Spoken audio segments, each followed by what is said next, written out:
It's after 6 o'clock. In other news this morning, South Africa's banking industry is rapidly evolving. That's due to factors like advances in technology, economic pressures, and regulatory changes. Well, this forces the industry to remain relevant. How are they managing? What is the industry really dealing with currently? To help us understand this, we're joined in the studio by the Banking Association of South Africa's Coovadia. That's the association that is the umbrella body for the banking industry in South Africa. Kes, good morning, and thank you very much for coming in. Morning, Dan. Just an overriding question first. I mean, banks have to find new ways. Like many other sectors of our economy, we are all in the middle of this so-called fourth industrial revolution, technology advances. Just an overriding question, how are they coping, your members?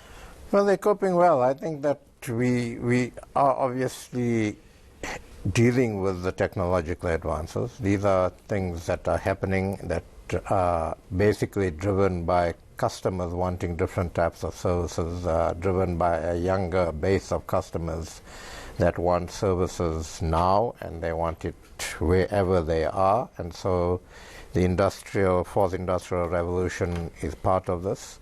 If you look at our two newest members, Time Bank and Discovery, are totally technology based, and we welcome those sorts of entrants into the market. The existing banks, the big four and others, are responding in different ways depending on their own legacy systems and depending on their business models. But at the end of the day, all the banks, like in many other parts of the sectors, need to be customer-centric. They need to respond to customer demands, and that is what is driving a lot of this. Okay, now in our country particularly, we have this dichotomy of a certain segment of the market that will be on smartphones, that will easily access on a day-to-day basis this kind of digital platforms. Yeah. And then we have a majority of people who are still in rural areas who still rely on a physical infrastructure of a bank. How are they trying to straddle this dichotomy in a developing economy like ours? Well, we obviously have to balance that. But banks are looking at different forms of platform through which they can deliver services. There's mini ATMs.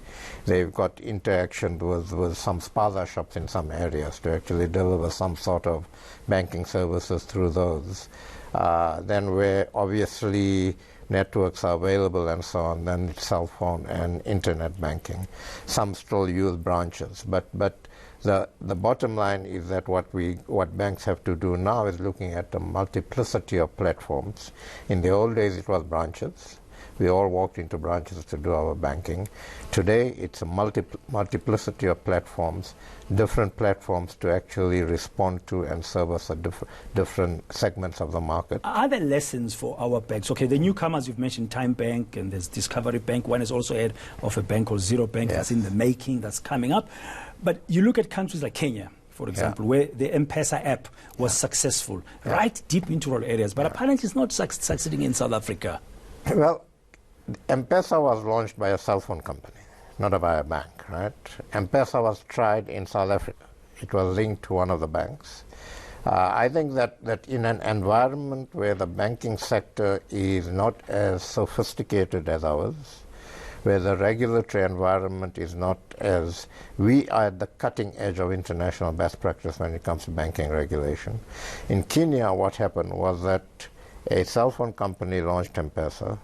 The regulators watched this. They saw the positive impact of this, and they managed the risk as any risks came along. Okay, we have a first world banking sector working in a developing country, and we always have to balance this, keeping at the cutting edge of international best practice, which actually held us in good stead during the financial crisis in Europe and America. We didn't have a financial crisis here, but we need to continuously look at balancing this with the need to actually bring more and more people into the banking system.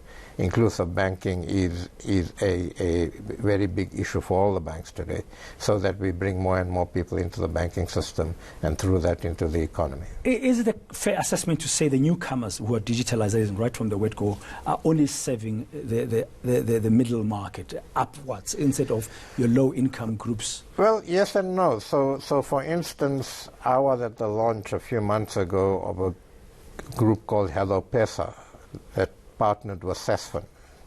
And Hello Pesa is using digital platforms to actually service informal traders, for instance. So it's not just the middle market. There are different players out there who are looking to service even the low-income sector of the market, the informal economy. And I think what's actually going to evolve is partnerships between banks and these sorts of players, like has happened between Hello Pesa. So I guess the biggest challenge for the banks will be to make sure that they are using this advanced technology in an inclusive manner. Absolutely. That drives their services and service customers wherever they are, Absolutely. whatever segment of the market they are. Just a last question, because I have you here, because one of the biggest issues I hear now and again is that managing cash is expensive for banks. People think moving cash is easy, and we've seen an increase, a spike in cash in transit highs as money is moving from part to part in the country, and we need to move to a cashless kind of arrangement. How ready do you think, as a banking association, is a South African that's developing for a cashless transactions across the board?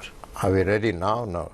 Are we doing a phenomenal amount of work? We have a number of committees working on cash at the moment. One, to manage the cash currently, but two, to gradually move towards a cashless society or reduce the use of cash as significantly as we can. So it's definitely very high up on our agenda. It's definitely the direction we need to move towards, particularly given the criminality around cash in our country.